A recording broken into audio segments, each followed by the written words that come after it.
இன்னைக்கு நம்ம பீர்க்கங்காய் கடையில் தான் பார்க்க போறோம். எப்படி செய்யுதுன்னு பாத்துருவோமா? வாங்க வீடியோல போயிடலாம். பீர்க்கங்காய் கடையில் தான் செய்ய போறோம். மதியம் சாதத்துக்கு இது ரொம்பவே சூப்பரா இருக்கும். கடையில் எப்படி செய்யுதுன்னு பாத்துருவோமா? சின்ன வெங்காயம், தக்காளி, இஞ்சியும் பூண்டும் தட்டி வச்சிருக்கேன்.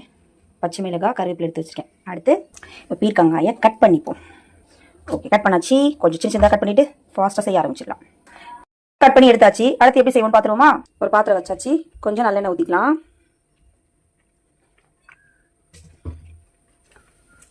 கடுகு உளுத்தம் பருப்பு கொஞ்சம் போட்டுக்கலாம்.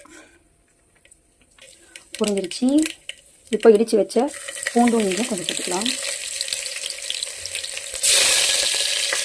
கருவேப்பிலை லைட்டாக வதங்கி வரட்டும். அதோட பச்சை மிளகாய், அடுத்து சின்ன வெங்காயம்,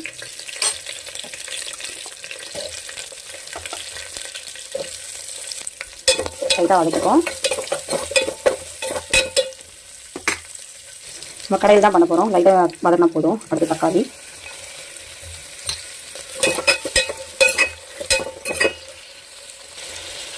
அடுத்து பீர்க்கங்காயும் அள்ளி போட்டுப்போம். பீர்க்கங்காய் போட்டாச்சு. தனி மிளகாய் தூள், கொஞ்சம் பெருங்காயம், மஞ்சள் தூள் எல்லாம் போட்டுட்டு தேவையான உப்பும் ஆட் பண்ணிக்கலாம். உப்பையும் சேர்த்துக்கலாம். சேர்த்துட்டு இப்போ எல்லாத்தையும் மிக்ஸ் பண்ணிக்கலாம். கொஞ்சம் தண்ணி ஊற்றணும் தேவைக்கேற்ப. தண்ணி ஊற்றிட்டு மூடி வச்சிடலாம். ஒரு 10 நிமிஷம் நல்லா வெந்து வரட்டும். எல்லாத்தையும் மிக்ஸ் பண்ணிக்கலாம்.